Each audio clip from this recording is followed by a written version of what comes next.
Chilling tales for dark nights.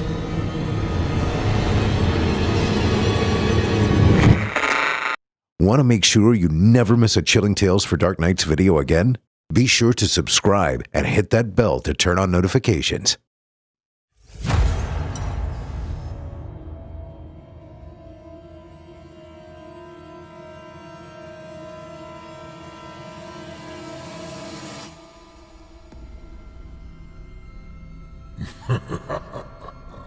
Good evening. I'm storyteller Otis Jiry, and I ain't your grandfather. From where I'm from, we don't do bedtime stories. And if that's what you were expecting, you're in the wrong place. If it's terrifying tales you're after, well then, I've got just the thing. Get comfortable, settle in, turn off the lights, if you dare. Your night is about to get a whole lot darker. Who needs sleep anyway? Ha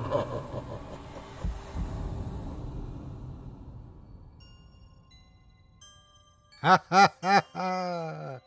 Good evening, you're listening to Scary Stories Told in the Dark. Welcome to Season 7, Episode 2. I'm your host, Otis Jiry, and in this episode, I'll be performing 4 spine-chilling tales for you, all of them from author Tonia Brown, about small-town terrors, villainous voices, dental disasters, and disposable digits. You're listening to the standard edition of tonight's program, which contains the first 2 terrifying tales. If you'd like to show your support and enjoy an extended version of this and other episodes with twice the terror, visit simplyscarypodcast.com and click Patrons in the upper menu to sign up today. Thank you for your support. Now, it's time to take a walk together down the moonlit trail. So lock your doors, turn your lights down low, and settle in. The show is about to begin.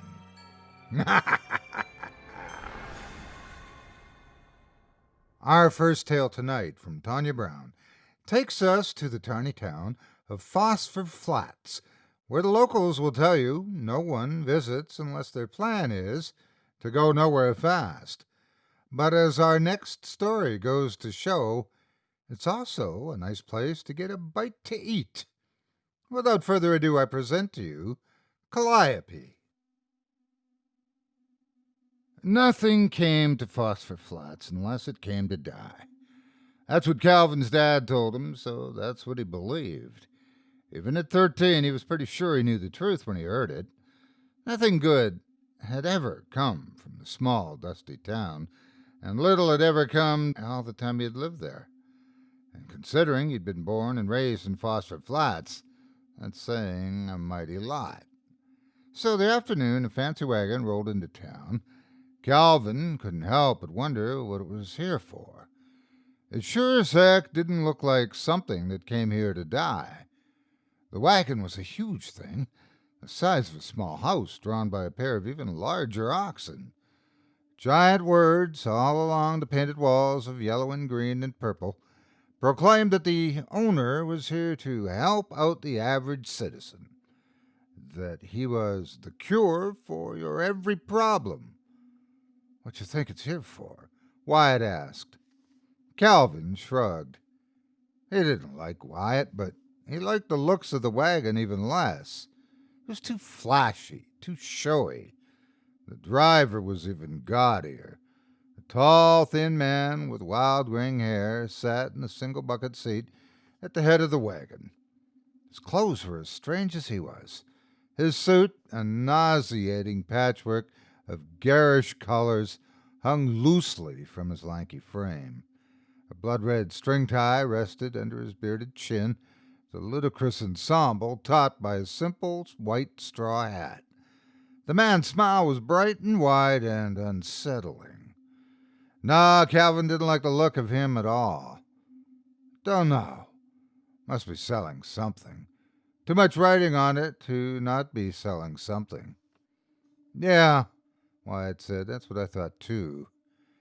Calvin doubted that was what Wyatt thought, because Wyatt's thoughts were never more than 2 feet from underneath the skirt of Lucy's stacks. The wagon came to a stop at the edge of the steps on which the boys were seated. The driver crawled down from the bucket seat, approaching the pair until they stood a few feet in front of the general store, all smile and strangeness and something else, something Calvin couldn't quite put his finger on. "Afternoon, young men," the man said, his voice tinged with some strange accent. The creak of a door sounded from behind them, followed by the hollow clap of well-worn boots on the wooden porch. Calvin looked up to see his dad standing over him. "Hey there," his father said. "Hello. Well met." The stranger nodded to the building. "Are you the proprietor of this lovely establishment?"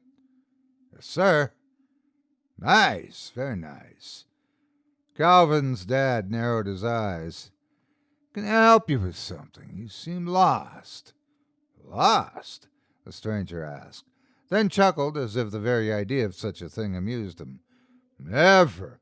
I always make a point to know exactly where I am, and in fact, I came all the way out here to help you."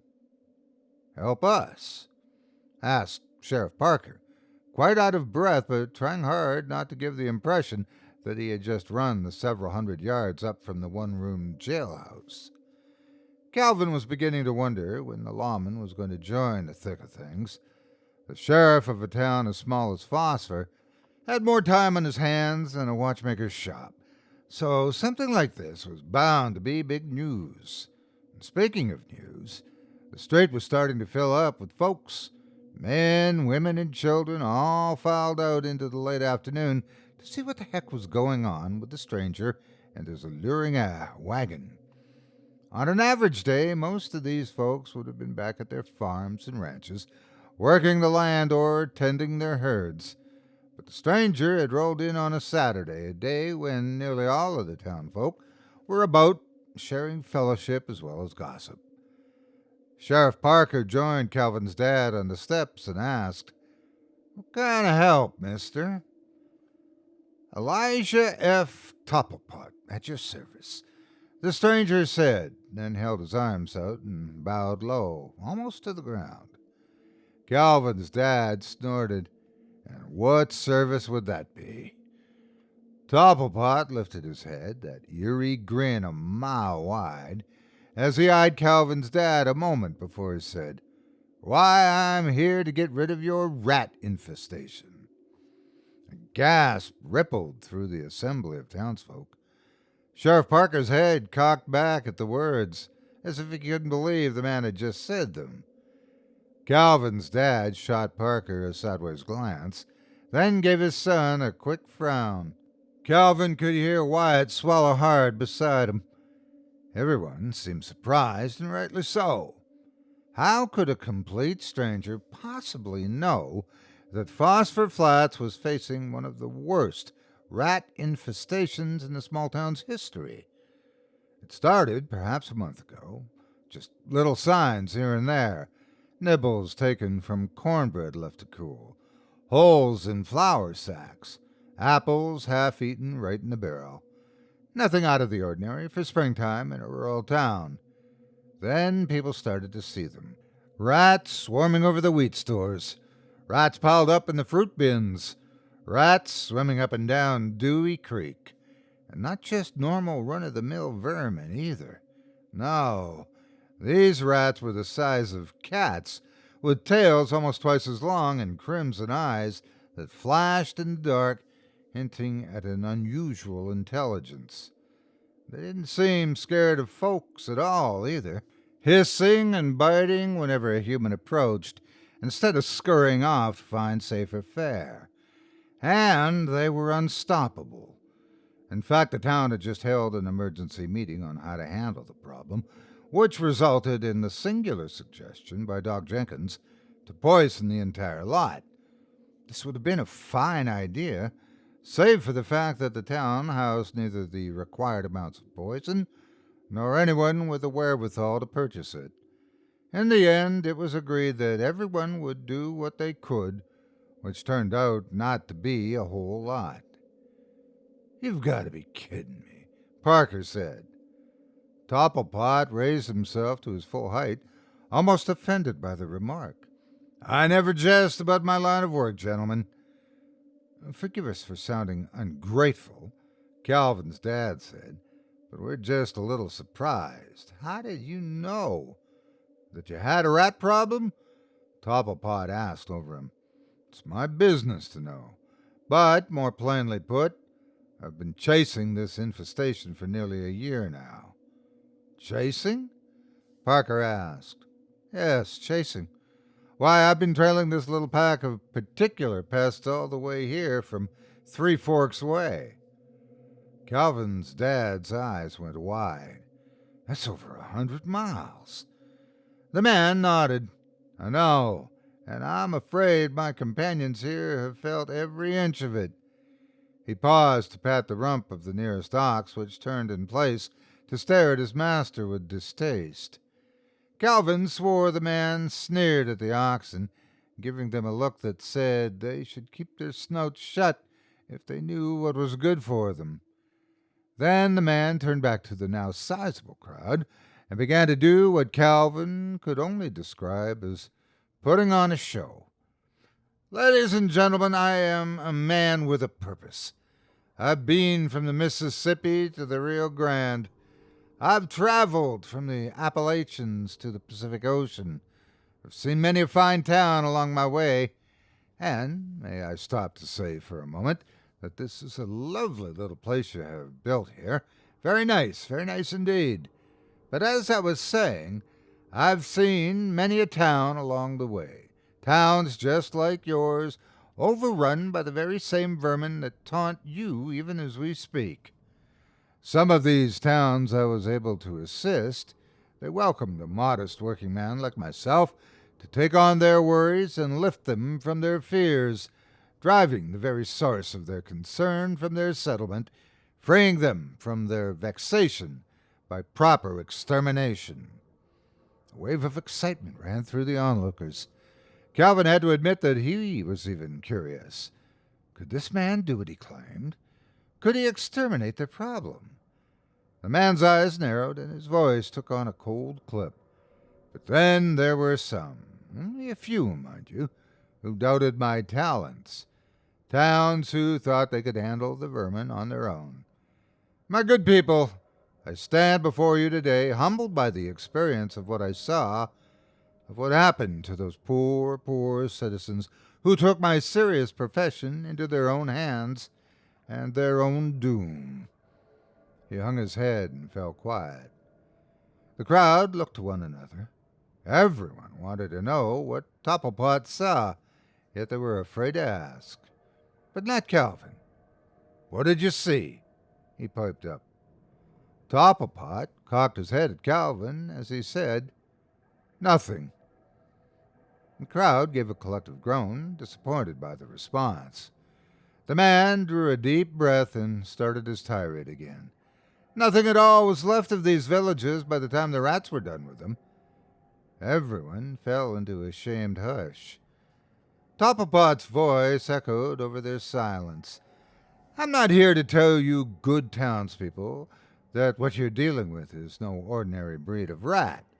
They're vicious, they're violent, and they're not to be underestimated. But I, Elijah F. Topplepot, am here to do whatever it takes to rid you of this plague brought upon your lovely town. I will try, no, yea, verily, I shall rid you of these beasts once and for all." A gentle applause rose from the group, though most looked as if they were in some sort of half-trance brought on by the man's sing-song voice and wild eyes. "How?" Calvin asked. Topplepot turned to Calvin, a bemused look on his thin face. "Excuse me, son?" Calvin shrank under the man's gaze, but those eyes couldn't kill his curiosity. "How?" How are you going to do it, sir?" Topplepot gave Calvin an all-too-knowing wink. "I'm glad you asked, young man. So very glad you asked." The man stepped to the back of the wagon, where a red lever ran flush against the bulk of the wood. With a grunt, he gave the lever a sharp yank.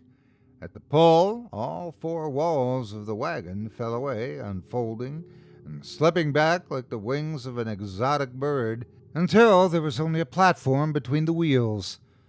Upon the platform sat a contraption unlike anything Calvin had ever seen in his short life. "Ladies and gentlemen," Topplepot said, "I give to you the Calliope." It was as garish as the wagon, as gaudy as the man, made up of bright colors and even brighter cogs. Dazzling copper pipes of all sizes, from a few inches to nearly as tall as the man himself, lined the back half of the platform, shining and glowing in the afternoon sun. Before these lay a complex series of gears and pistons, intertwined in a convoluted array, all attached to a large metal drum at the head of the works. The drum itself was covered with bumps, mounted on a single arm and braced against a line of small metal thumbs. At the front of the mechanism, near Topplepot, was a small board with a series of buttons and pulls and switches and a single hand crank. "Would you like a demonstration?" Topplepot asked. Calvin nodded. He very much would. The man turned to his machine, pulled at the pulleys, and pushed a few buttons, then flipped a few switches before he said, "This is on its lowest setting. Just a small taste of what it can do. But I think you'll find it will satisfy any more questions you," he paused and nodded to Calvin's dad, "or anyone else might have." Topplepot turned the hand crank, spinning the drum against the metal thumbs, and the air came alive with faint music. It was a light, subtle, and carefree tune, full of soft whistles, bright whirs, and clicks. The gears kept exquisite time, spinning the drum into the metal thumbs, which flicked against the bumps, feeding the resulting pattern into the pipes where the music poured forth. The tune was lovely, made Calvin want to smile, but he didn't understand what good it would do until he realized for whom the music was intended. Rats, a good 100 or more, came pouring from the general store, filing into the street in a single brown, obedient line. Women screamed. Men grunted in disgust. Everyone scooted to the far side of the street as the rats lined up in front of the machine and its absurd tune. There the vermin sat, all red-eyed but passive, as if waiting for their next musical command. Topplepot paused in his cranking long enough to flip a few more switches before he started again. A new tune emerged, similar to the last, but with a few notable differences. At the sound, the rats turned as one, heading down the street, shuffling quietly out of town, until they were almost out of sight.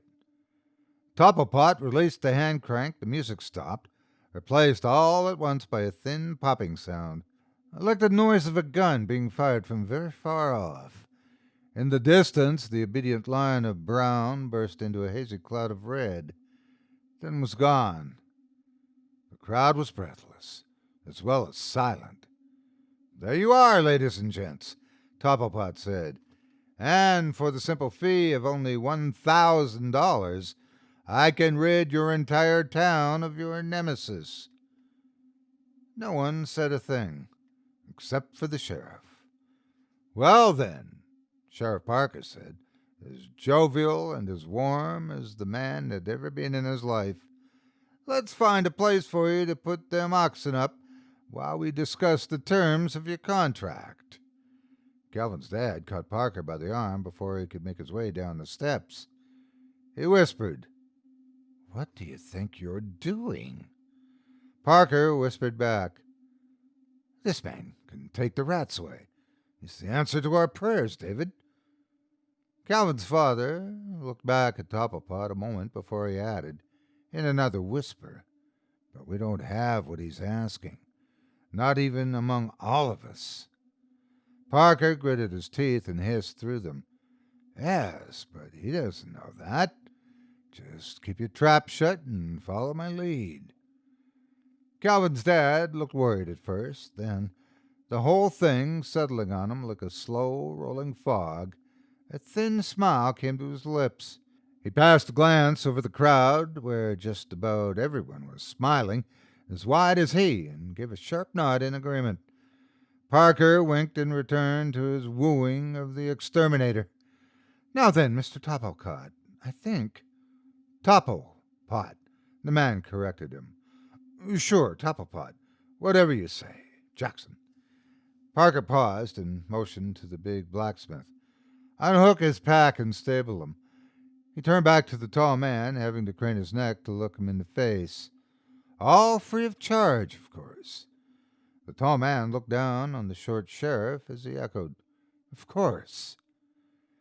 Calvin half expected Johnson to tell Parker to go to heck, but the blacksmith leapt to the job like he was making $1 million for just unhitching the team.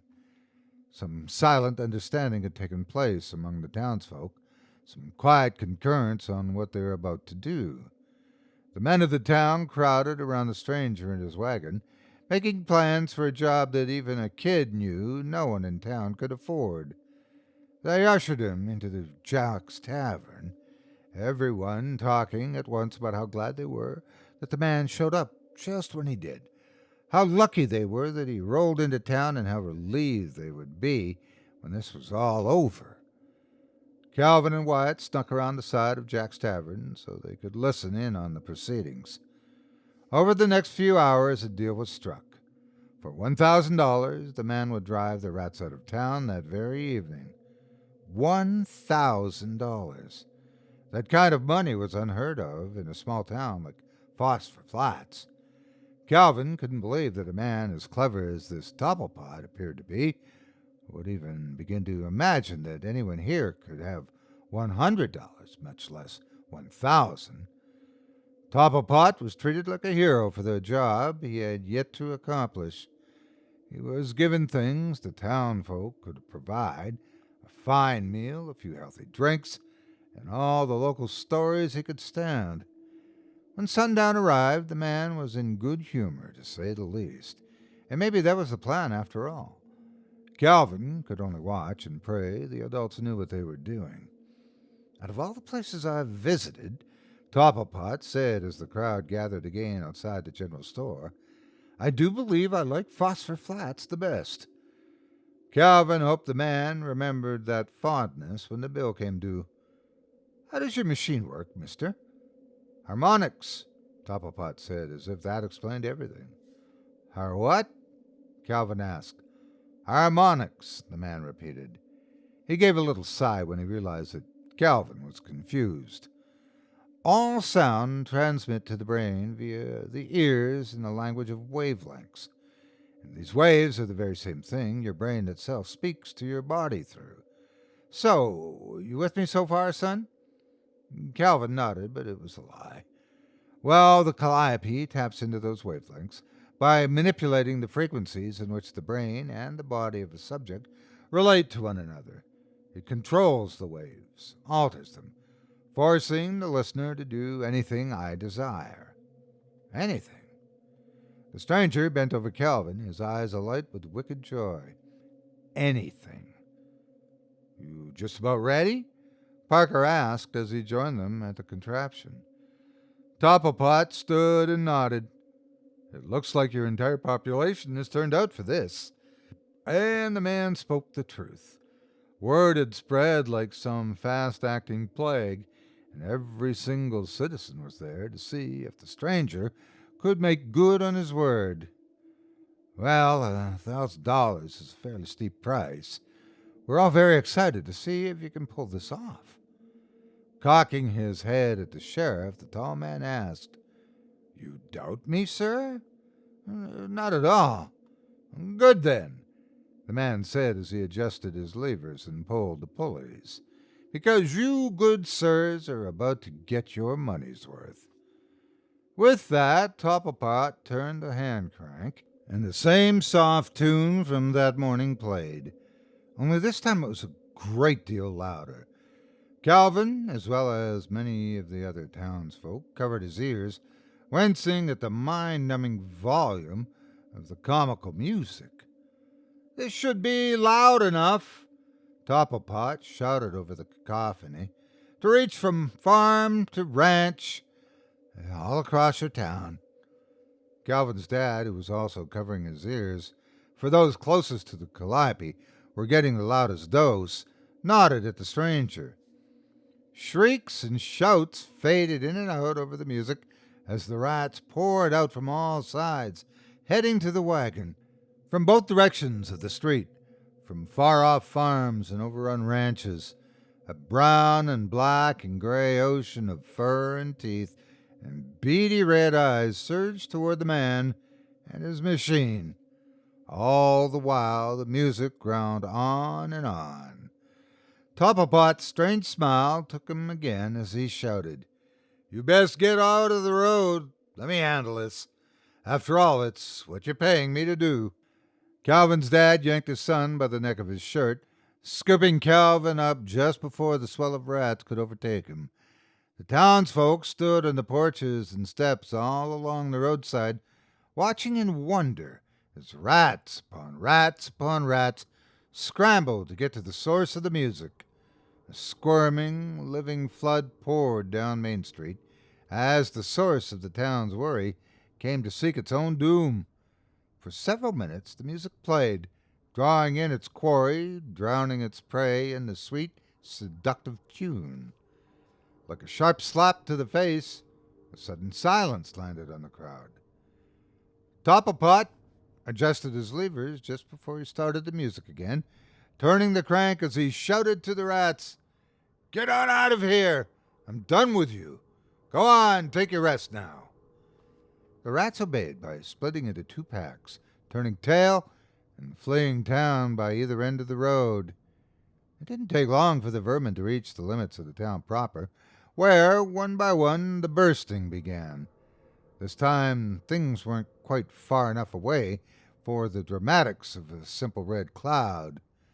No, this time every bursting rat was accompanied by the horrible visual of dripping death and the stench of steaming life spilt on the dry earth. But regardless of what happened to their brothers only steps ahead of them, the rats behind marched forward to their fate, exploding just as they reached the outskirts of town, until every last one of them was gone. Topplepot released his crank, the music stopped, the town fell quiet. "Ladies and gentlemen," Topplepot said, "that, as they say, is that." A great whoop went over the small crowd. Applause thundered in Calvin's ears as the townspeople rejoiced in the man's wonderful accomplishment. Topplepot was all smiles and modesty, nodding at the heartfelt shouts of gratitude, waving at the appreciation. Parker was the first to approach the man again, his hand held out. "May I be the first," the sheriff said, "to thank you for this glorious thing you've done for us." "Trust me," Topplepot said, taking the sheriff's hand, "when I say it was entirely my pleasure. You, sir, are welcome to stay in flats as long as you need, free of charge, of course." "Of course.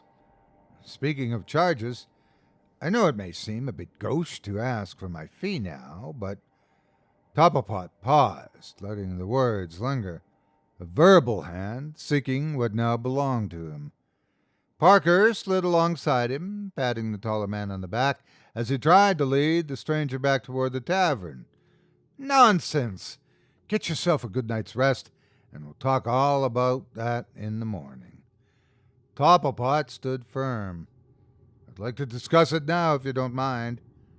"Please, let's just—" "I get the distinct impression you don't wish to discuss my fee." "That's because we don't have your money," Calvin's dad interjected. "Excuse me?" Topplepot asked. "David!" Parker snapped.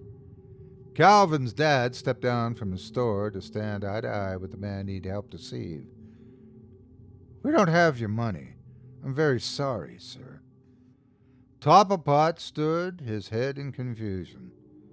"Sorry? You promised me my wages for my work. You made an oral contract." Calvin's dad eyed the rest of the lying townsfolk as he said, "We don't have $1,000. We don't even have 10. Parker snatched Calvin's dad by the wrist. "We had a plan." Calvin's dad jerked his arm away. "You had a plan." He turned back to the stranger with a sigh.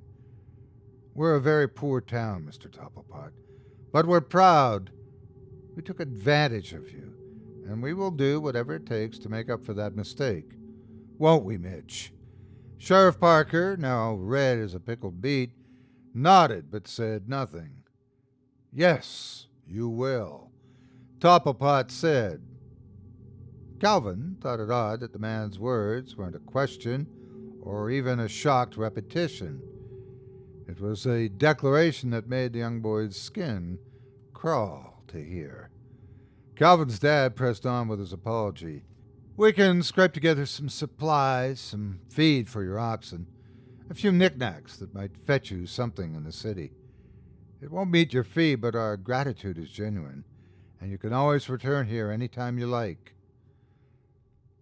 "I appreciate your honesty," Topplepot said, "but I would have appreciated it more before I kept my part of the bargain. Still, I suppose it's refreshing to see a semi-honest man." "Then you'll allow us to make it up to you?" Calvin's dad asked. Topplepot grinned. "I think there are a few things in your lovely town I can make use of. Something valuable to me, but even more so to you, I would wager." "Nonsense, by all means, consider it yours." "Oh, I will. Have no doubt about that." Topplepot turned back to his machine and began pulling pulleys, pushing buttons, and flipping switches. "What are you doing?" Calvin's dad asked. "Let him be," Parker said with a snort. "What's the worst he can do with that thing? The rats are gone. It's not like he can bring them back." And the music man laughed low and sinister as he adjusted his machine. "I just thought I'd share one more tune." Topplepot looked over his shoulder, grinning wide as he added, "Free of charge, of course." With that, he turned his crank. A new piece of music filled the air, this time a jaunty little tune that made Calvin want to get up and dance. So he did.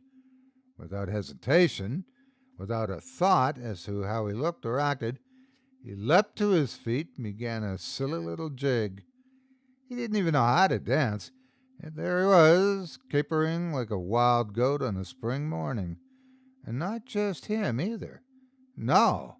Wyatt had leapt from his seat across the road, shimmying and shaking in the dirt.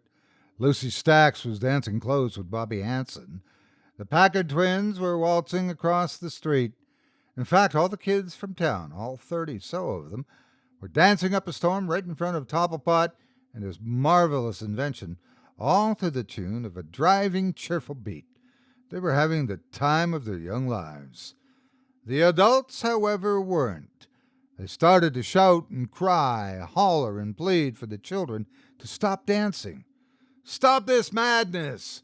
Calvin's dad yelled. He grabbed up Calvin, holding him by his shoulders from the ground. But even this didn't stop him. Calvin's feet continued their worship of the music, dancing on air as his father held him high. "You!"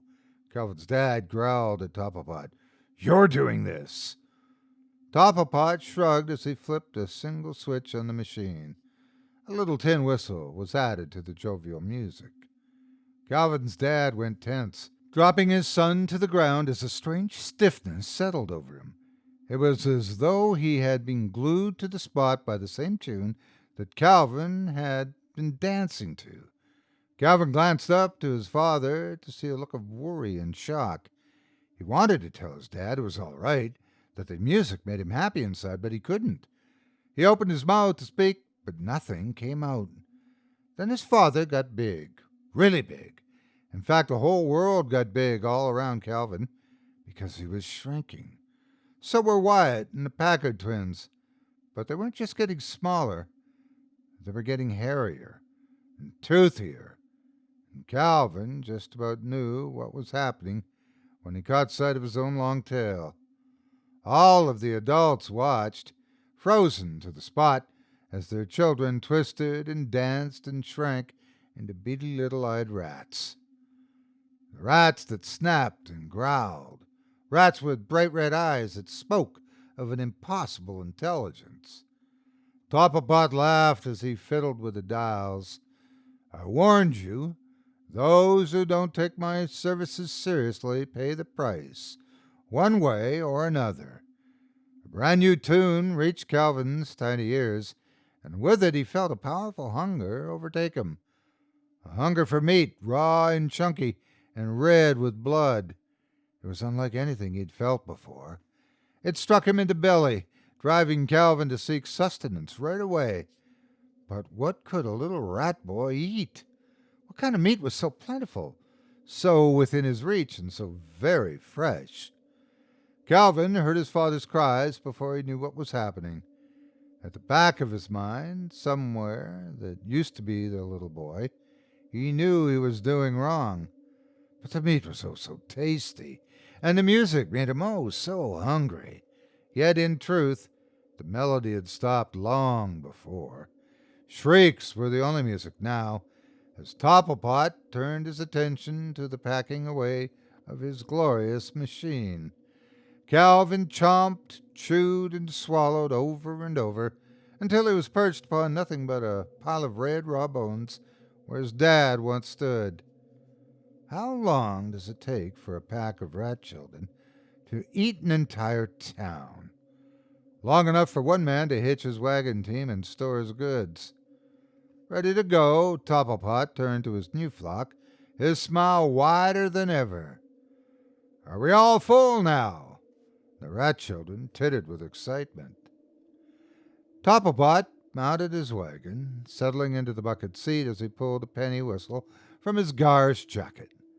Meet you at the next town, then. Try not to be so aggressive this time, children. He blew into the whistle, a short, sharp tune, at which Calvin, Wyatt, and all the town's children scurried away.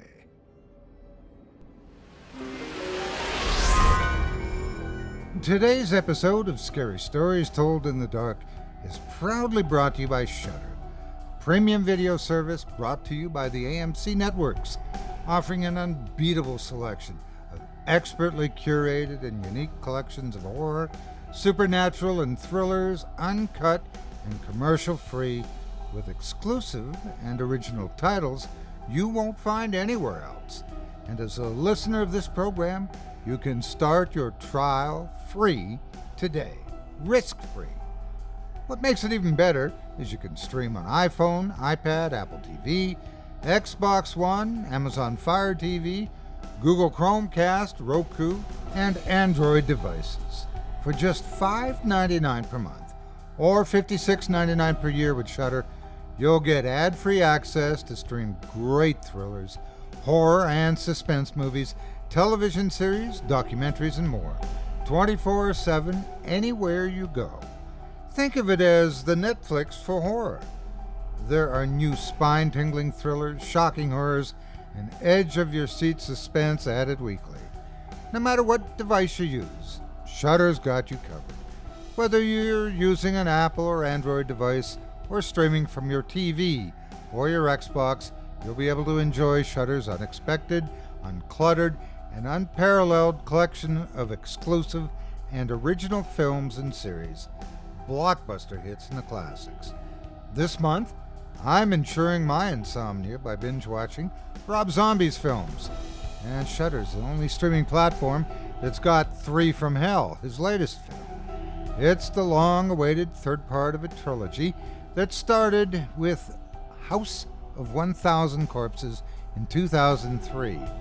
Boy, was it worth the wait. If you enjoy gritty crime films, you won't want to miss it. Get started streaming the best horror, thriller, and supernatural content. Shudder's expertly curated collection includes titles like the acclaimed Tigers Are Not Afraid, One Cut of the Dead, Revenge, and the Creepshow TV series, produced by Greg Nicotero, and based on the famous films by George Romero. To try Shudder for free for 30 days, go to shudder.com and use promo code TOLD. Once again, that's Shudder, spelled SHUDDER.com, and use promo code TOLD, spelled TOLD, to start your free trial today, and let them know that Otis sent you. And as always, thanks so much for your support of this show and our sponsors who help make my program possible.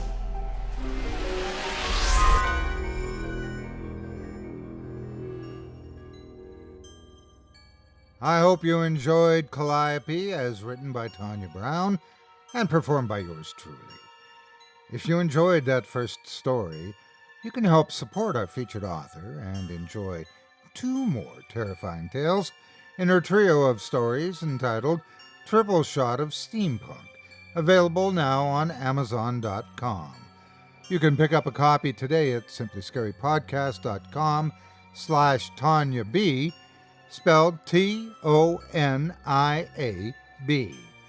That's simplyscarypodcast.com/ToniaB, and you'll be redirected to Amazon, where you can dig into the books today. As an Amazon associate, a portion of your purchase made using that URL is provided to us as well as the author. In Triple Shot of Steampunk, you'll hear not just about Phosphor Flats and the arrival of its traveling exterminator and his miraculous musical contraption, you'll also meet Otto von Maxwell, who's put in a paranormal position when the miners of Iron Station go on strike, and you'll get to know how Harold, who, in violation of the law and common decency, has fallen in love with his clockwork maid. If that sounds interesting to you, as it does to me, get a copy today. You won't be disappointed.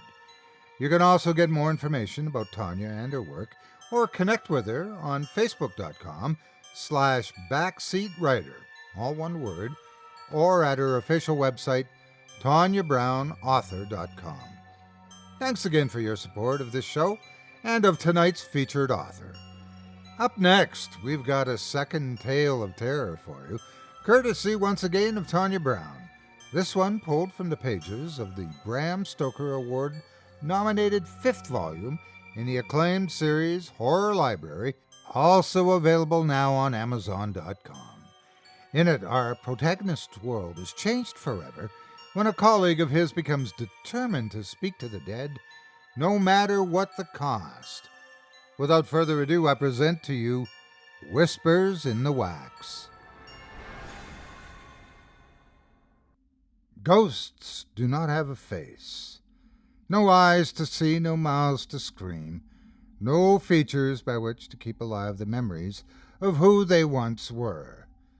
The dead do not have faces because they don't need them. The dead have their regret and their sorrow, but most of all, the dead have their anger. I know these facts well because I've seen the results of such ire, and it's an experience that will stay with me until I join the spectral ranks of the spirits themselves. I wasn't always a believer in such things. Once, long time ago, I considered myself a learned man, a man of reason, of knowledge, of science. Everything in the world could be explained. Nothing was left to the metaphysical or the mystical. My chosen occupation all but forbade me the belief in the supernatural, or the more than natural, as Oliver chose to describe it. Oliver Maxwell. Just the act of writing his name sends shivers throughout my very being. I should explain that even though my learned mind could not, or rather would not, put faith in the extraordinary, my cohort was positively smitten by the notion. Oliver was fascinated with this more-than-natural world that he insisted existed. Ghosts, demons, magical powers. He put whole stock and utter faith in all of them. But it was more than just belief that he invested in his poppycock. Oliver made proper study of these subjects, as another might follow the works of Pythagoras or Plato.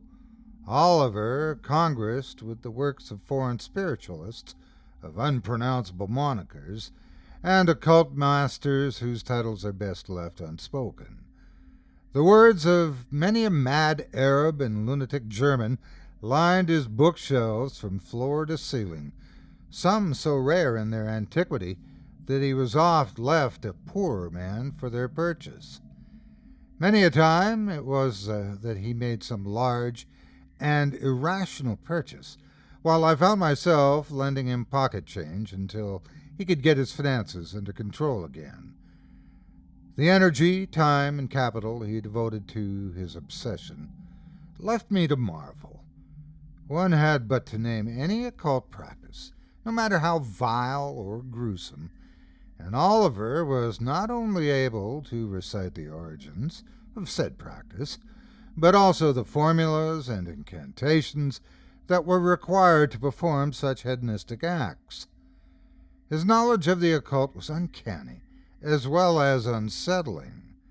That a man as young as he should gain so much familiarity with things so black of the heart seemed perverted, to say the least.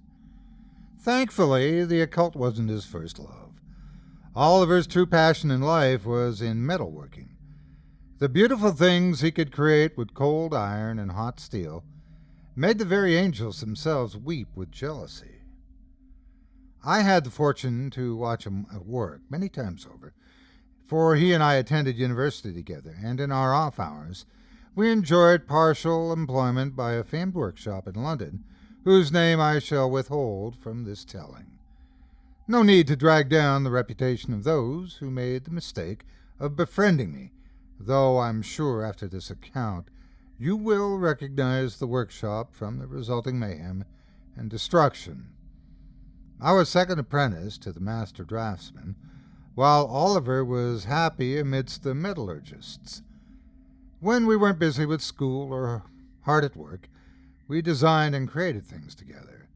A clockwork nag was our first joint project, a name that proved useless once it became apparent that the great metal beast required manual winding every few feet of travel.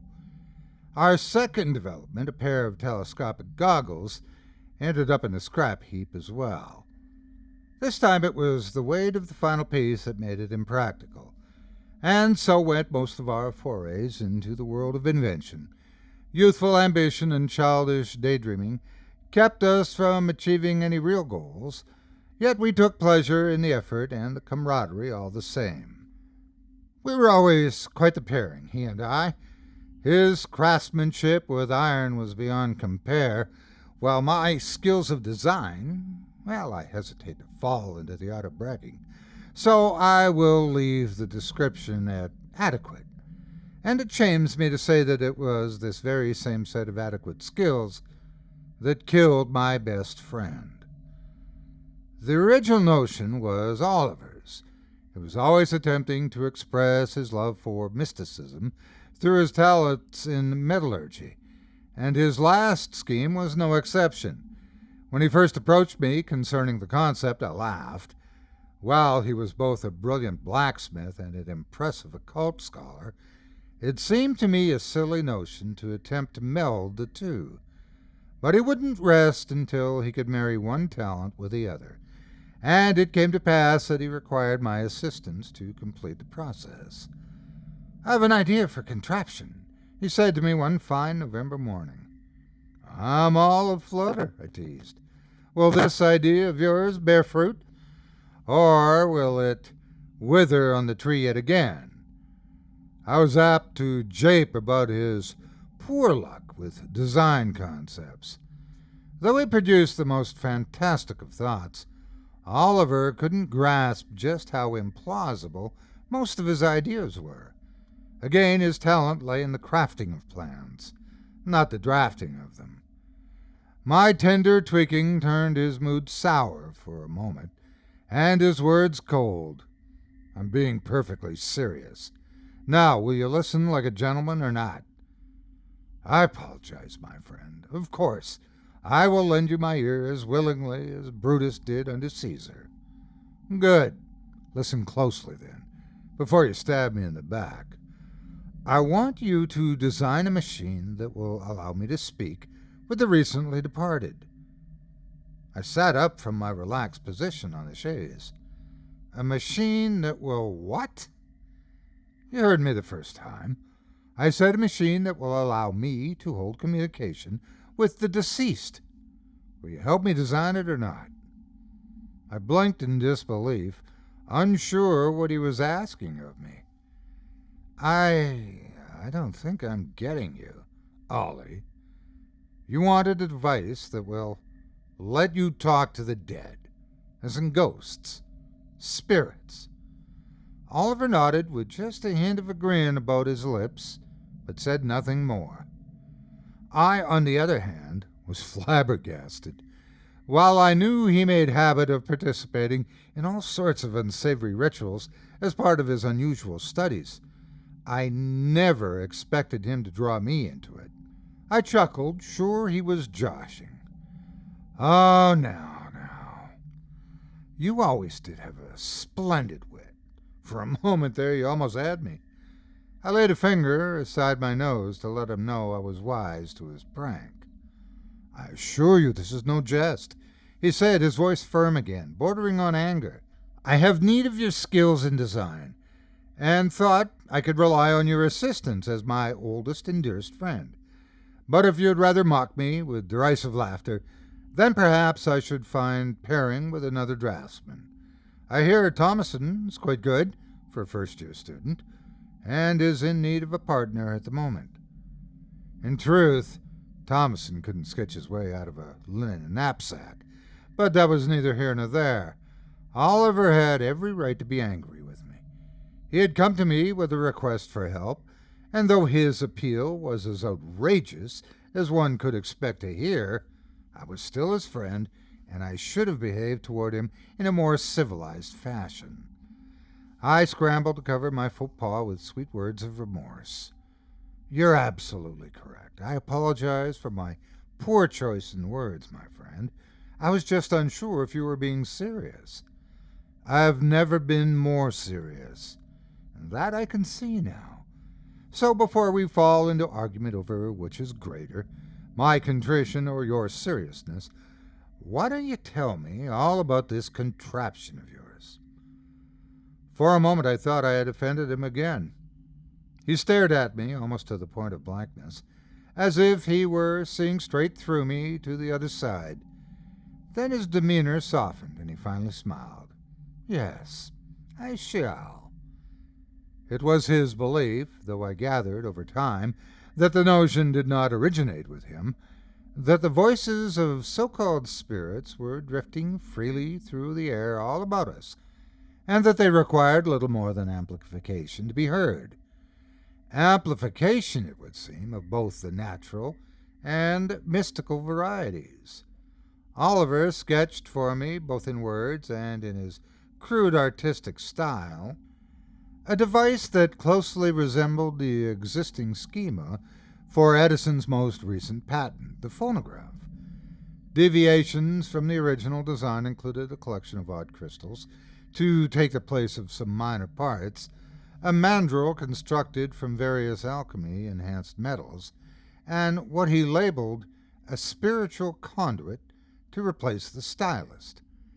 With these changes, he alleged one could, upon playback of a specially prepared wax cylinder, hear the words of the dead. He gave these voices beyond the veil a strange acronym, WVP, Wax Voice Phenomenon. I was, of course, hesitant to agree to the project, not just because I put zero faith in these spirits of his, but also because I was sure if word of such thing were to circulate among our peers, we would both become the laughingstocks of not just the workshop, but our university as well. For me, this held little worry, as I was attending at the financial burden of my parents and could withdraw to another school as I saw fit. My parents paid little heed to my comings and goings, as long as it didn't draw them from the tortoiseshell of their lavish surroundings. I was able to do as I pleased. My real worry lay with Oliver. He was attending university by means of a special financial arrangement, one that could be revoked at any time, not only for poor grades or attendance, but also for behavior unbefitting a student. Dabbling with spirits was bound to fall into that final and abysmal category. Though Oliver's love for the occult was no secret, maintained the outward appearance of a pure scholar, interested in nothing more than the linguistics or historical aspects of the workings in question. Only a few people knew anything about his deeper practices that would have seen him released from university long ago, had anyone of importance found him out. Now this machine, this WVP contraption, was bound to cause an unwanted stir.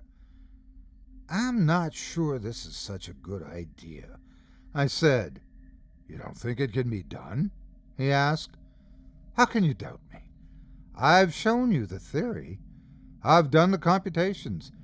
It's not only feasible, it is so simple a child could build one." "You mistake me.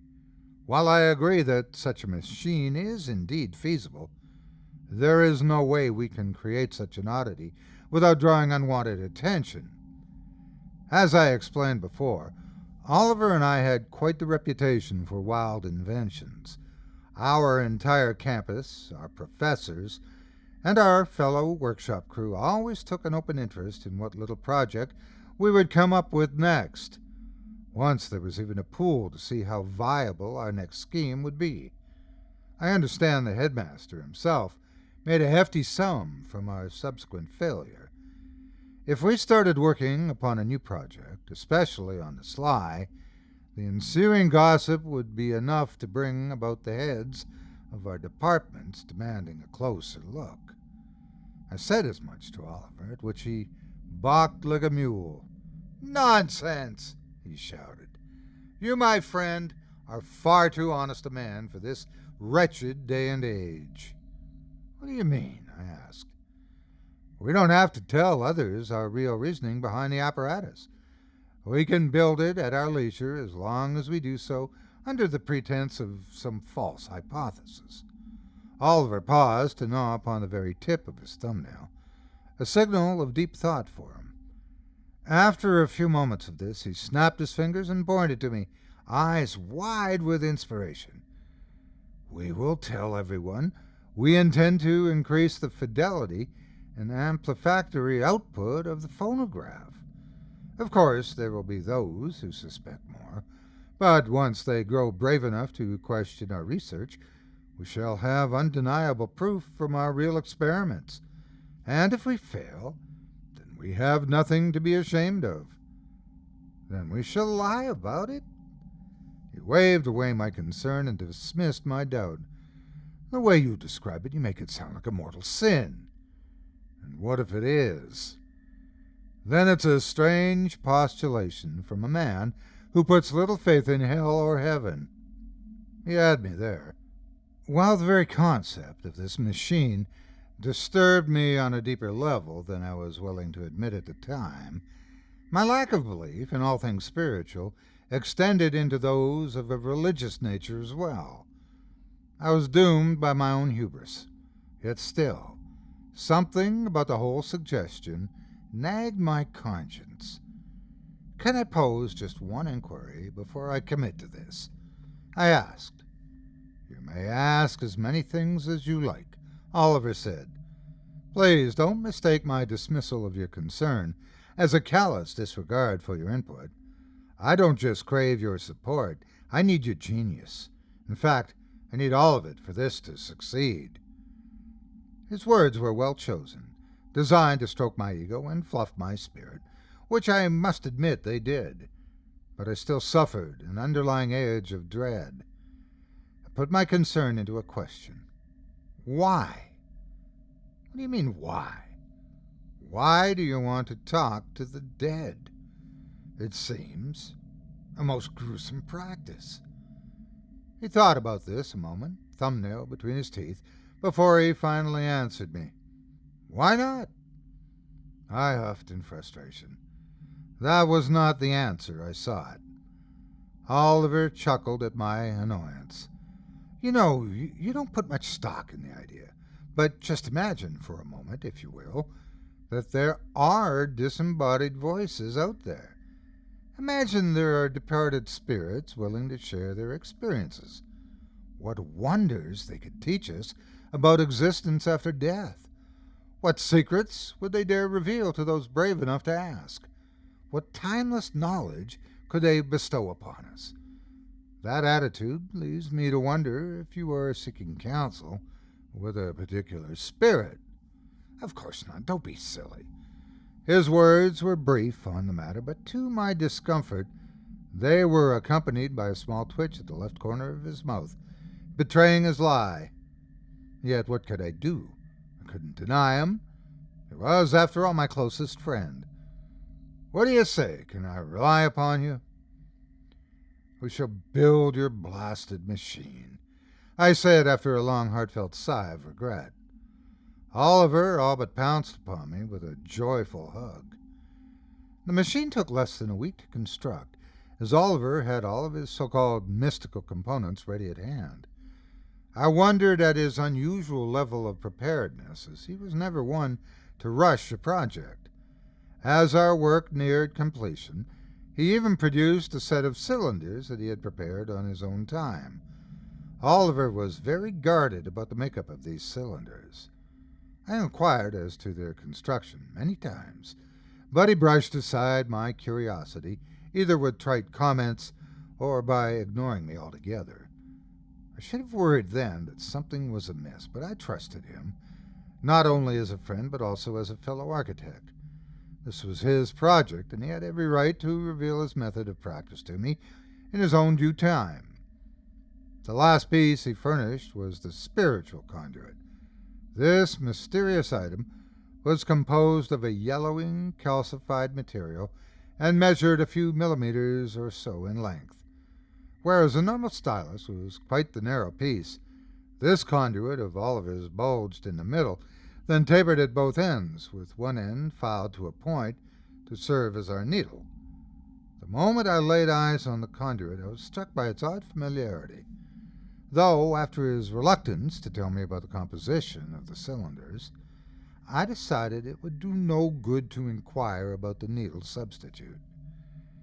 At last the machine was complete, and it became time for our first tests. I must admit, I said as I stared at the completed thing, now that we've assembled it, I'm still at a loss as how this will work. It's very simple, Oliver said. While recording, I'll ask questions aloud, addressing any possible spirits it might be about. As I speak, I will leave pauses to allow the spirits a chance to answer. Then, upon playback, if all goes as planned, we should hear the spirits answering our inquiries on the wax. I smirked. And we don't require any special rituals to bring this about? No magic circles to cast or archaic summoning to perform? Oliver was not amused by my impertinence. I'm glad you find this so entertaining. Or do you? Perhaps I should experiment with this on my own. I would hate to bore you with it. Oh, not at all. I was just teasing, old friend. He slumped over the contraption and shook his head, as if trying to dislodge an idea or uncomfortable feeling. I'm sorry. I'm afraid my anxiety over the success of this project has me on edge. Looking back up to me, he gave me a sly grin, and for a moment he seemed himself. Please, forgive me. No need. Shall we begin? I'm unsure what I was expecting from our first experiment, but what occurred changed my entire outlook. Oliver spent a good 5 minutes or so asking his questions and sitting in silence to allow the so-called spirits space and the wax to answer. At first I was, as Oliver suggested, amused by it. He looked quite the fool, seated before this machine, talking, essentially, to himself. But the audio on the cylinder playback almost snapped my mind. At first there was Oliver's voice asking, "Are there any spirits about us now?" Here there should have been a space, a blank pause left by Oliver. Instead, to my amazement, from the flowered bell of our strange contraption, there came a low and ominous voice, hissing a single word. "Yes." My eyes went wide. What on earth was that? Oliver switched off the machine. "It is as I said. I realized you doubted me, but now you see, or rather you hear. The spirits are all around us, and they're willing to share their knowledge." He cranked the machine to life again, and the ensuing conversation astounded me. Again there was Oliver's recorded voice asking, "Are there any spirits about us now?" Again came the low voice answering, "Yes." "Will you identify yourself to us?" There was a pause, followed by, "Masood Nasir." I couldn't help but notice Oliver's body tense at this answer, but neither he nor I made comment.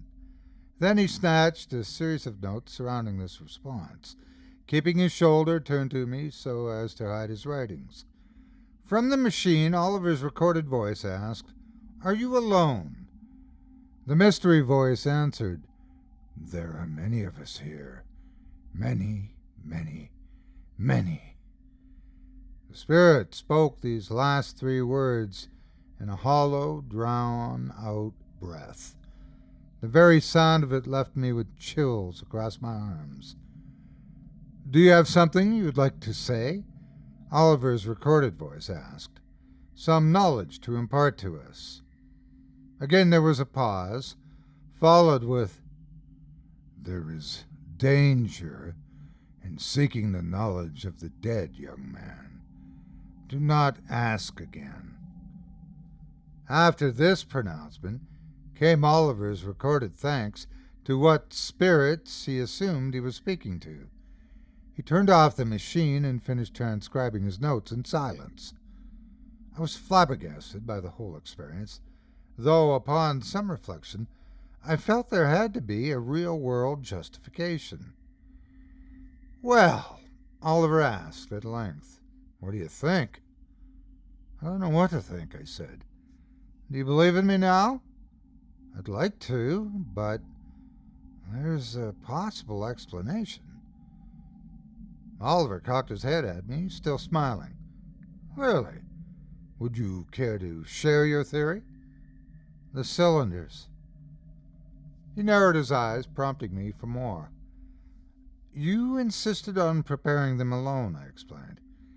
"I hate to accuse you of planting the seeds so you may reap the crop later, but it is hard not to think such. You think I pre-recorded those cylinders." I shrugged. "I would like to believe otherwise, but I'm afraid the proof is—" "Proof?" he interjected. "You have no proof. It's my word, not enough against your proof?" "Oliver, please. As I said, I would love nothing more than for this to be real, but—" I paused, unable to repeat my doubt. It pained me enough to call my best friend so much as a liar. Oliver didn't seem upset by the accusation. Perhaps he saw the wisdom in my words, and rather than argue, decided to submit to them. "Then let us shave this very cylinder and start again. Will that be enough proof for your judicious mind?" "I'm not sure. Perhaps if we can repeat the experiment with a new cylinder, we can purchase one from—" Again he spoke over me. "No, that will not do." "And why not?" He looked away, proceeding to tap his fountain pen against his tablet in a nervous fashion. "You may have jested when you spoke of the need for special rituals or archaic invocations, but the truth is that yes, I found in my research a need for certain preparations in regards to the vessels, or the cylinders. Rather than drag you into something I know you wouldn't approve of, I prepared the cylinders on my own. Unprepared cylinders won't do. They must be primed for an exchange with the spirits. I see. Turning his eyes back to me, he pleaded with every ounce of his being. Please believe me when I say I did not pre-record those responses. I would never tamper with data in such a manner. Against my better judgment, I made all manner of assurances that I did believe him, then produced a variety of excuses to escape his attention for a few hours. I needed some time alone to think about what we had done and what we had made. If there was a chance, even a remote chance, that we had just indeed spoken with the dead, then the implications of such a machine were terrible. What right did we have to disturb the departed from their peace? Who were we to trouble the dead? I was also in awe of the name revealed to us, Masood Nasir. It had an odd ring to it, not just for its foreign tongue, but for something strange in its very being. I wondered if this Masood Nasir might well have been a well-known man in his day. For the answer, I turned to our university's extensive library, and yes, I found his name there, just where I suspected I would. Masood Nasir had several entries in the few books on the occult that the university possessed. He ran the gamut of usual esoteric practices, from ceremonial magic to transcendental meditations. He was also known for inhumane cruelties, including the torture of his enemies in the most foul of ways. It seemed a favored punishment for a traitorous servant was removal of various body parts, which were then fed back to the victim until he died from either loss of blood or choking to death on his own meat. Nasir's largest claim to fame, however, was the declaration that he had discovered the secret to transmuting metals to gold, the fabled philosopher's stone. Though precious good it did him, as the text reported, he died at the ripe old age of 94 as a pauper. I made several notes to this information, sure that Oliver would find such records interesting. When I returned to our shared room at the dormitory, I was surprised to find he hadn't returned. The hour was growing late, and we both had a considerable workload awaiting for us at school the next morning. Just as I was leaving to see if he was still at the workshop, he did have an overwhelming tendency to lose track of time, and I felt sure he was there. I halted in my tracks and eyed his secretary. Oliver didn't want to tell me everything, but I knew he kept a detailed diary, and I was sure it would contain all I desired to learn. But could I? Could I rifle through his things like a common thief, seeking the missing pieces Oliver seemed so reluctant to share? Now, looking back, I wish I hadn't. I wish I had gone to bed and left him and his journal and that accursed machine alone. But I couldn't resist, and now I'm paying for my indiscretion. I delved into his desk, broke the simple lock of his journal, and read till my heart grew sick with fear and disgust. The first thing I learned was my original suspicions were correct. Oliver did want the machine to contact a specific spirit, and that spirit was the very first one with which he spoke. Coincidence? Of course not. The reason he was able to pull that particular spirit through the ether was because he had prepared the machine to speak with him and him alone. How? The secret lay in his special modifications. The crystals in drum were made of specific materials, all purported to possess certain alchemical and arcane magical properties important for congressing with the dead. The cylinders were made of a much worse substance.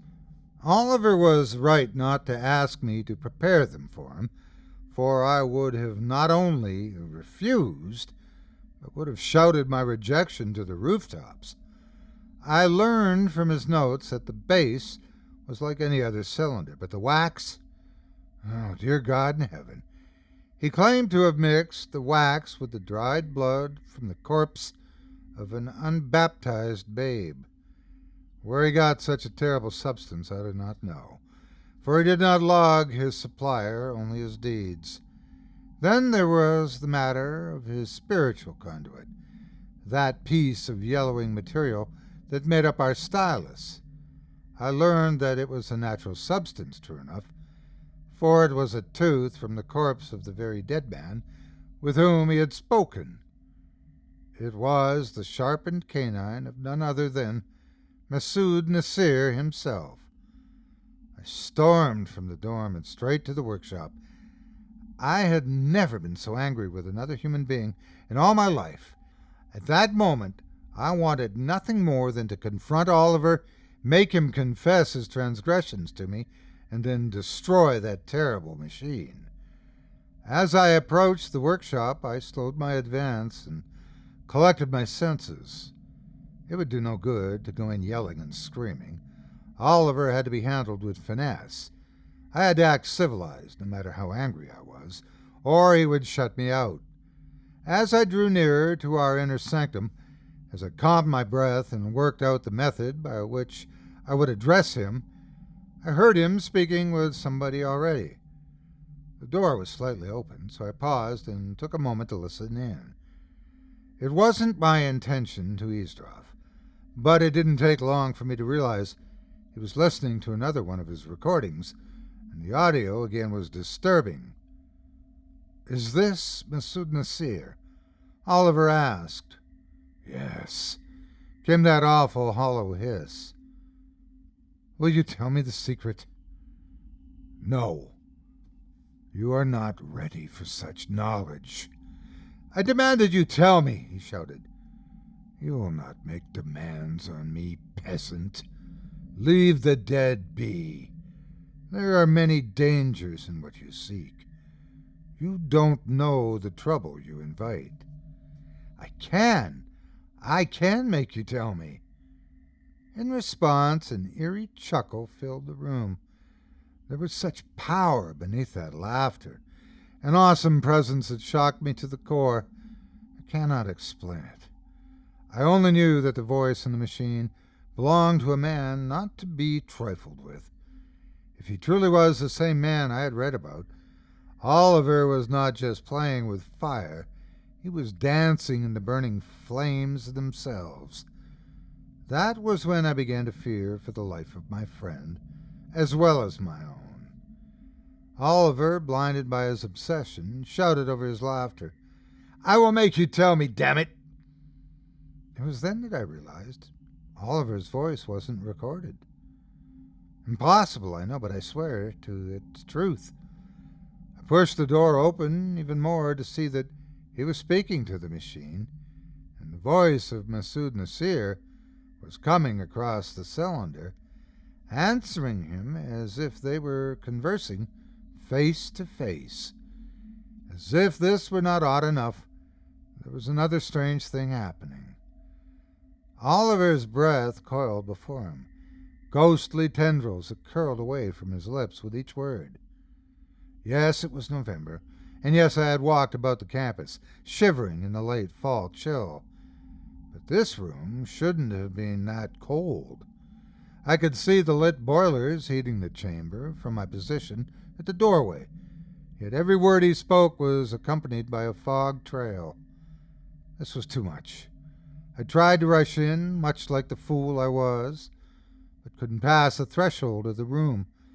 I pushed, pressed, and leaned against some invisible barrier, and to my dismay it pressed back, weighing against my chest until I struggled for every breath. There was little I could do but watch and listen. "You will tell me," Oliver repeated. "I'm not some child playing with his father's razor here. I know the secrets of the ancients, and I am the first to marry them with modern technology. You may have been a master in your time, but you are nothing now. You are dead, and I know the rites and rituals. I know how to make you serve me." "Silence!" Masood Nasir shouted, Imprudent fool. I serve no man. I never have, and I shall not begin now. If you have studied as deeply as you claim, then you should know there are things much worse than death in this world, Oliver. Much worse than pain. Much worse than anything your prosaic mind can conceive of. Tell me, or I will make you suffer. Masood Nasir laughed again, briefly, then said, You have been warned for the last time, child. Do not wake me again, or you will pay for it with your very soul. And with that, Masood Nasir was gone. Even I, from my place at the door, could tell its presence had fled the room. The barrier was gone as well, and my breath returned to me, though I still struggled to catch a full inhalation. Oliver was not pleased with this turn of events. Curse you, Nasir! He shouted at the machine. I will draw all the demons of hell down upon your wretched soul. You shall never know peace again. Was he mad? Laying out threats against a man such as this? I couldn't hold back my concern any longer. I threw the door wide open and burst into the room. Oliver, cease this nonsense at once. You? Oliver asked. What do you want? I want to know what you're doing here. What is this insanity? Nothing important. He behaved as though his actions were of no consequence, as if speaking with this dead spirit were but no more than a game. Over his shoulder he said, casually, I didn't expect to see you back here so soon. And I didn't expect you to lie to me. Lie? I don't know what you're talking about. I pulled his journal free from the confines of my jacket and slammed it on the desk between us. Then explain your entries. Explain the fiction you've been penning at my expense. Explain why you felt it necessary to make up such extraordinary fabrications. Oliver's eyes went the size of saucers at the sight of his journal. He stood, tossing his hair back with a loud clatter as he rose. My journal! You've invaded my private thoughts. How dare you? You're concerned with your privacy when you dare to drag the dead from their graves and make threats upon them for their knowledge? At this, Oliver changed attitude, as if with the flip of a switch. He laughed for a moment, then applauded me. He actually clapped at my dismay. This is a fine turnabout from you. 2 weeks ago you placed no belief in the world of spirits, and now you are their great protector? I've never been so amused. He laughed again. Oliver, please listen to me. I can't explain the mysteries of the world, but I can't admit I may have been wrong about them. I also can't explain my worry, but I don't think this is a good idea. It seems wrong. Wrong? He spat the words at me with utter hatred. Moral imperatives from a man who doesn't believe even in God. As I said, I cannot explain the mysteries. Save your speech. If you don't appreciate what I'm doing here, then you're free to leave.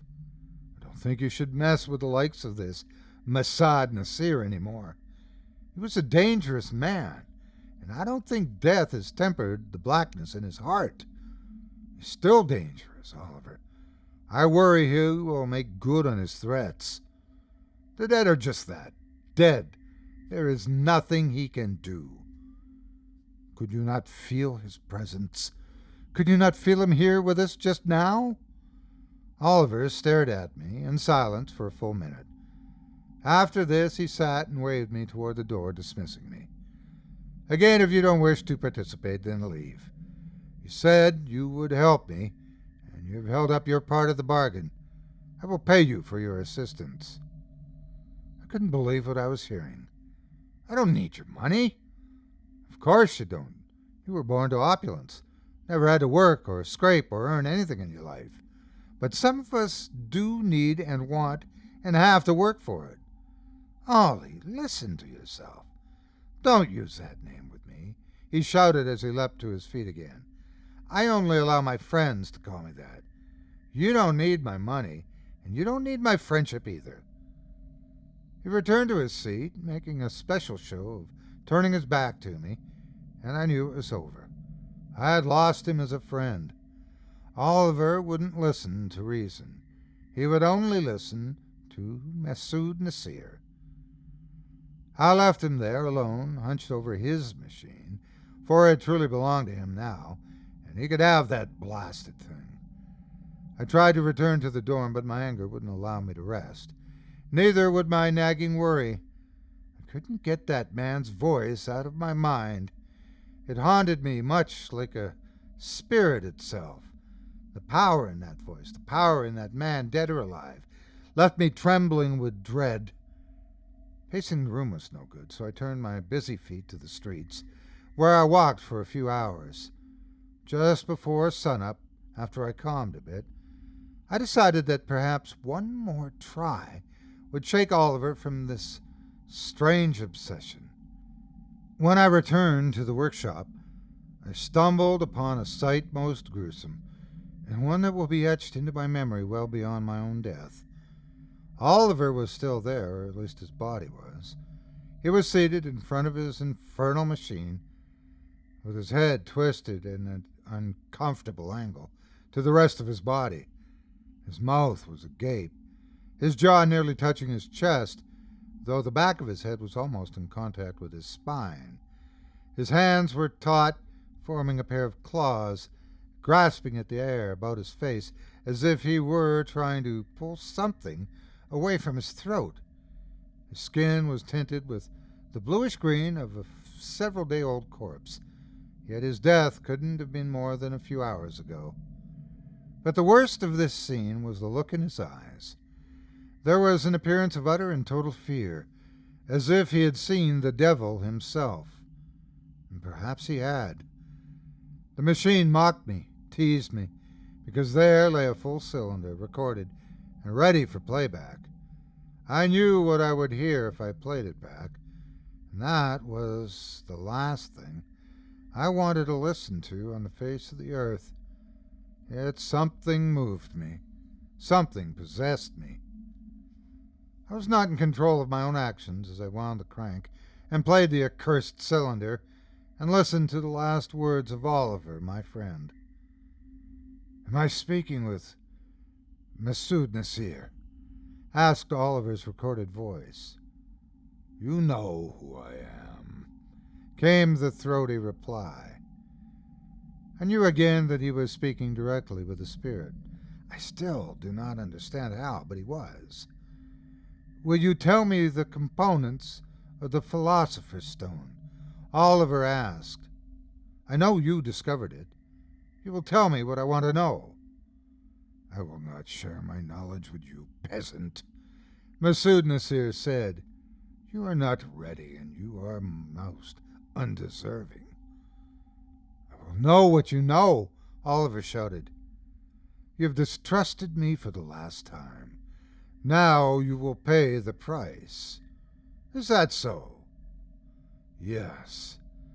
I have but to say your name, and an army of the dead will descend upon you and tear your soul from your very being. They will drag you into an abyss of torment from which you will never return." Oliver laughed much as he laughed at me, and then demanded, "So speak it." Masood Nasir spoke, and the name was followed by an animalistic growl. There then came a series of surprised shouts from Oliver, followed by a high-pitched scream. The scream thinned to an unending shriek of pain, and I knew I was listening to the murder of my best friend. I was listening to Oliver die at the hands of Masood Nasir and his dead attendants. I switched off the machine and ripped a cylinder from the drum, then tossed it into the nearest boiler, stoking the fires to the heat of hell itself. The wax sputtered and sparked, and after a few moments, I decided to follow it with the entire machine. The second the contraption hit the flames, the machine exploded, destroying the boiler and setting the entire workshop aflame. As far as I know, it burned to the ground, taking Oliver's corpse with it. I fled. I ran and ran, but I know I can never run far enough. I have since checked into a sanitarium so that I might hide amidst the mad and the infirm. But it is useless because I am a cursed man. I can hear them, you see, the whispers. I hear the dead speaking to me, without the aid of the wax, without the facilitation of the machine. I have been touched, and they will not release me until I join them, even if they have to come and drag me into the very bowels of hell themselves. I know all of this to be true because the name that Masood spoke on that recording wasn't the name of my friend, Oliver Maxwell. It was my name that echoed across the eons. My name that was etched into the wax. It was mine.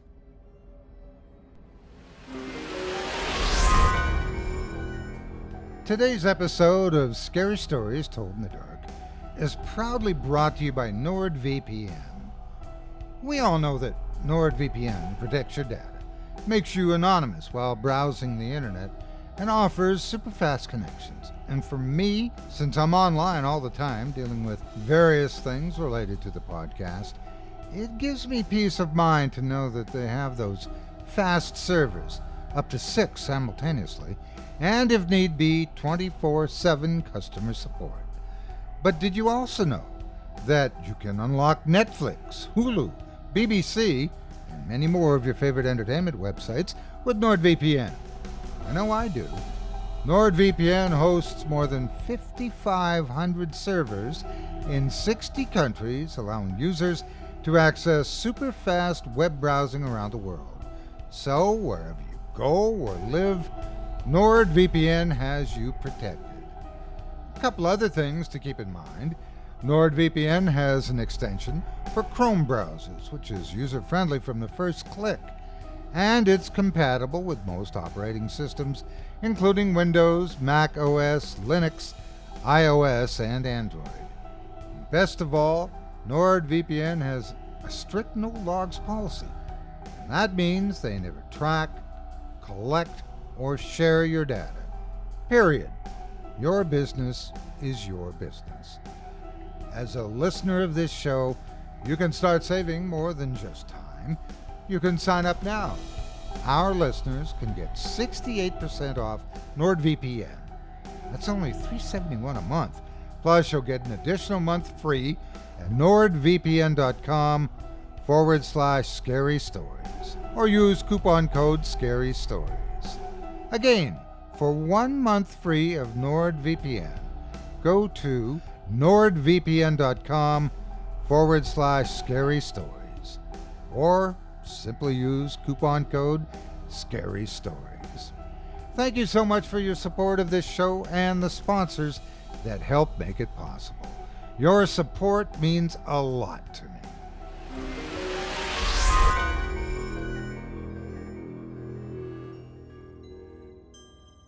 I hope you enjoyed Whispers in the Wax by author Tonia Brown, as performed by yours truly. If you enjoyed the tales you've heard tonight, I'd like to remind you one last time that tonight's featured author has several books for sale, featuring not just tonight's stories, but many more where those came from. Tonia Brown's work is available now on Amazon.com. And again, you can pick up a copy today at simply scarybpodcast.com/ToniaB, spelled TONIAB.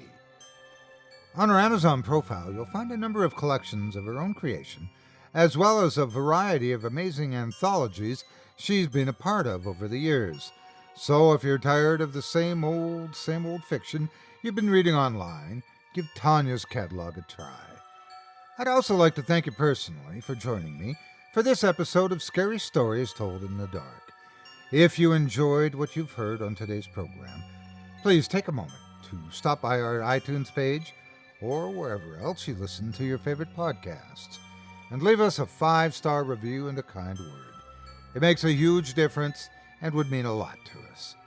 If you'd like to hear a premium extended edition of tonight's and all of our other episodes featuring twice the terror, visit simplyscarypodcast.com today and click the Patrons link in the menu at the top of the screen.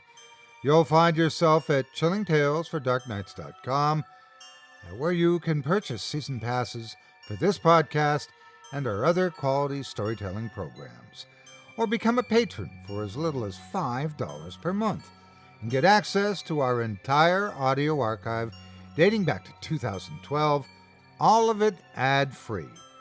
If you happen to use Facebook, Twitter, Instagram, or YouTube, you can follow and subscribe to Chilling Tales for Dark Nights there, where you'll get all of our latest updates and new releases and have the chance to interact with us each and every week. You can subscribe to me on YouTube as well at the Otis Jiry channel, where you'll find releases of my series, Horror Storytime, dating back to 2014. And you can find me on Facebook, Twitter, and Instagram too. Just search for Otis Jiry. Until next week, stay spooky and get some sleep, if you can.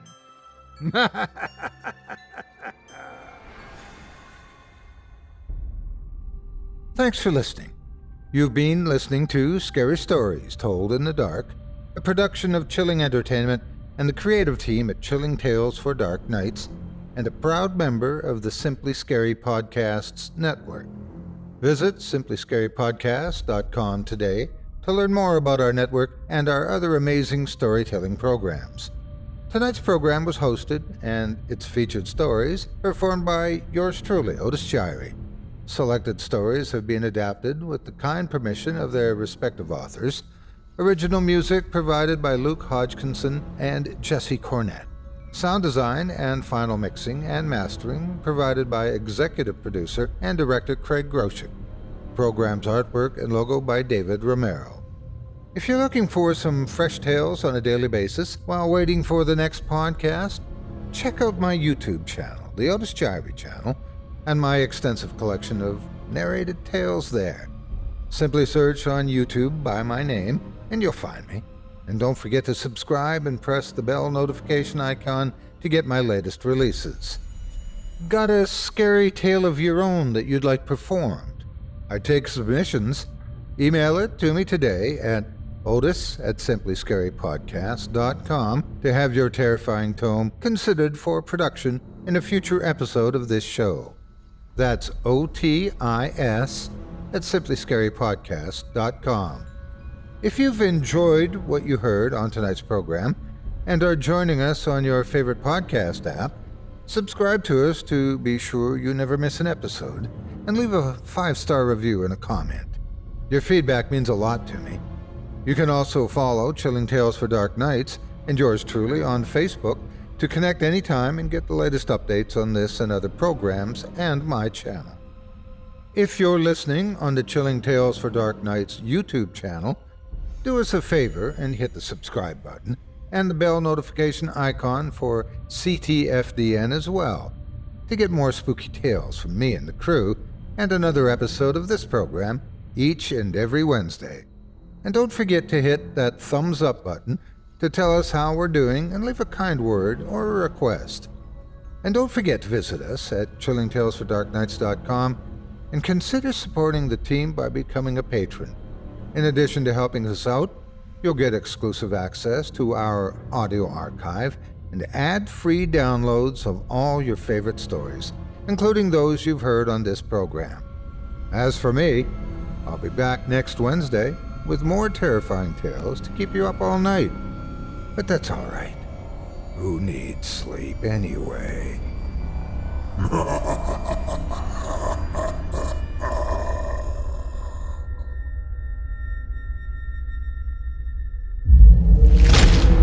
Chilling Tales for Dark Nights.